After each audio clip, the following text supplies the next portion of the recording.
is Bloomberg UTV.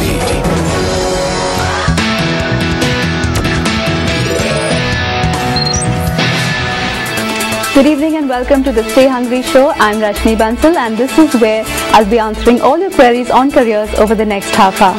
Well, as always, we're taking inquiries on anything and everything to do with jobs and careers, so pick up the phone right now and call the number flashing on your screen 022-4098-7300. You can also SMS us on 59995 or email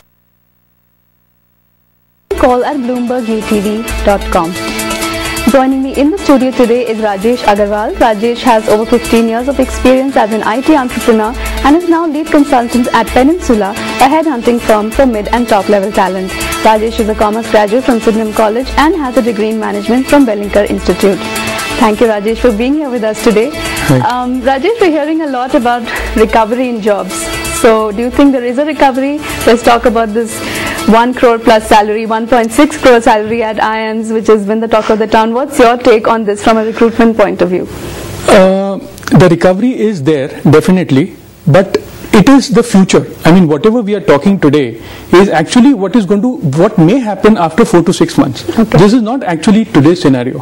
And today, if you're talking about IIMs getting 1.6 crores and 1 crore salary, actually that is not the right representation of our MBAs who are working today and who are studying today in colleges. Today we have millions of students who are passing out of MBAs, and we should actually take the average college and an average student's salary and his capacity to take a job and not identify and boast about someone who's got 1.6 crores in the market. Okay, well, a little bit of hype there around IIM salaries, which really represents the very top and creamy end of the market, but we'll talk more about this during the course of the show. Let's move to our first caller of the day. It's Vijay Kiran calling from the beautiful state of Goa. Good evening, Vijay. What's your question? Good evening. My question is that I've been working over here in Goa in an airline, and I'm just planning to take a MBA. Actually, I'm planning to write CAT exam this year.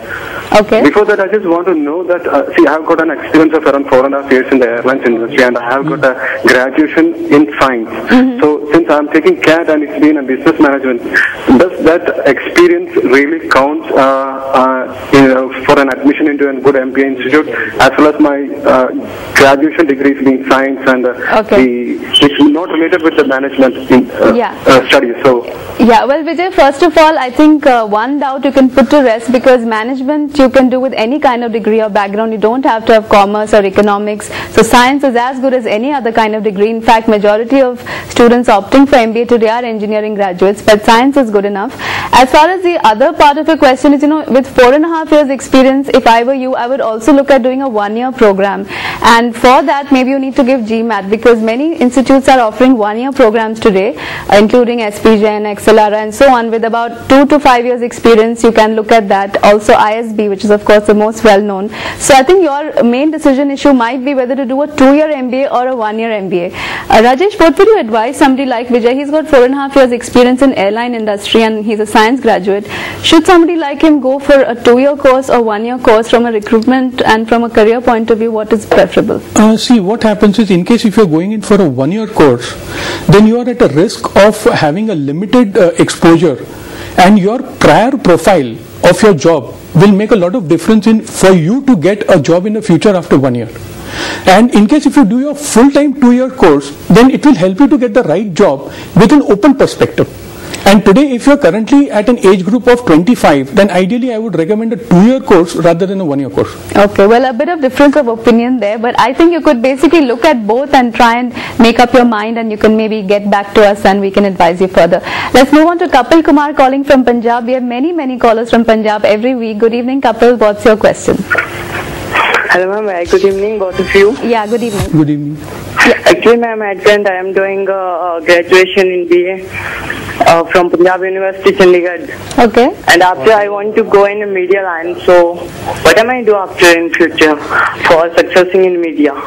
Okay, Kapil, you want to enter media after completing BA. So I think the entire world is open to you. As you know, there are many post-graduation degrees and diplomas in media available. Some of them may be in Punjab, in Chandigarh, and others may be outside in cities like Delhi and Bombay. So I think you really have to decide whether you want to do journalism, print, or broadcast? What is it that you want to do? And while you're studying as a student, you should try and do something to express yourself, write something, shoot something, show some interest in this line.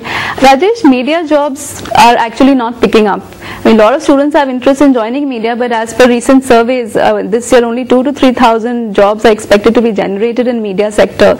So for students like him, do you think it is advisable from that point of view? It is advisable, but you have to understand how strong you are inherently to take up a job in that sector, A, and B, you have to get into the right college of mass communications to get into a respective field. Otherwise, you will be lost. Okay, so couple, do try and get into one of the reputed colleges, and a lot of information on this is available on the internet. We can give you the entire list of colleges here, but it's your career, it's your life, so I would like that you go out there, do more research and come back with a more specific query where we can help you. Let's move on now to Nitesh, who's calling from Patna in Bihar. Good evening, Nitesh. What's your question? Good evening, ma'am. Yeah, good evening. मेरा एक सवाल है ma'am कि मैंने MBA किया, मेरा 5 years का experience भी है। हाँ। और मैंने MBA किया, लेकिन मैं एक बिग ग्रेड कॉलेज से MBA किया तो वह प्लेसमेंट नहीं हो सका, तो मैं लगभग 2-2.5 साल से मैं बैठा हुआ, तो मुझे जॉब नहीं मिला, तो मैं सेल्स से दूसरे चीज में शिफ्ट करना चाहता हूँ, तो लोग लेते नहीं है क्योंकि आपका चूंकि एक ही फील्ड में आप हैं तो सेल्स में जाना, तो क्या इसके लिए मुझे क्या करना होगा मैम? आप कौन सी फील्ड में हैं? मतलब MBA आपने किस में, मार्केटिंग में किया है? फाइनेंस में किया। फाइनेंस में किया है। अच्छा, तो Rajesh, in Bihar, do you think he may get enough opportunities, or perhaps he should move to another city and look for opportunities? What would you advise him? Yeah, actually the right thing is to get into the right city first. Second is to get into the right mode of communication. Reason being that in case if you want to get into the corporate sector, communication is the key thing to get an opening into any job.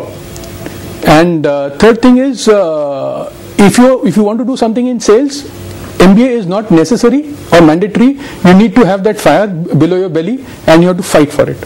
Nitesh, हम आपको ये कह रहे हैं कि शायद पटना में इतनी अपॉर्चुनिटीज नहीं है जिस तरह का जॉब आप चाहते हैं, तो या तो आपको बड़े शहर में शिफ्ट होना होगा, और वहां जाने के लिए आपको कॉन्फिडेंस चाहिए, आपको इंग्लिश में अच्छी तरह से कम्युनिकेट करने की कॉन्फिडेंस चाहिए, क्योंकि वो बहुत जरूरी है। और तीसरी बात ये कि पटना में रह के शायद आप अपने लिए कोई सुटेबल जॉब ले सकें जो मार्केटिंग साइड में हो, क्योंकि मार्केटिंग की अपॉर्चुनिटी हर जगह होती है और हर जगह जरूरत होती है, और वैसे भी नीतीश कुमार जी बिहार में काफी उद्धार कर रहे हैं, तो आई थिंक वहां भी जॉब अपॉर्चुनिटीज आ रही हैं। आपको थोड़े पॉजिटिव फ्रेम ऑफ माइंड से आगे बढ़ना चाहिए। Well, before we head into a break, let me share with you some interesting statistics from the MAFA Employment Trends Survey. According to this survey, the 5 hot sectors where the maximum jobs are being created over the next 1 year are healthcare, hospitality, IT and ITES, real estate and construction and education. Rajesh, do you think people should really take these surveys seriously and plan their careers accordingly? So if healthcare is generating maximum jobs, if I am a 10th or 12th class student, should I now really think about getting into that kind of a sector based on this kind of data? Definitely this data has a lot of relevance, but in case if you're looking at this data, now this data is showing you the future. Basically the healthcare industry and the hospitality industry first needs the infrastructure to offer those services. Now for us to offer those services, the first thing which is going to pick up is real estate and infrastructure. So according to me, the infrastructure jobs will be created first. Okay. Once the infrastructure with respect to hospitality industry and healthcare industry is set up, then you will get jobs for that. Okay, so there are no easy answers there. We have to look at a long-term view. Stay tuned. We'll be back to discuss much more after a very short break.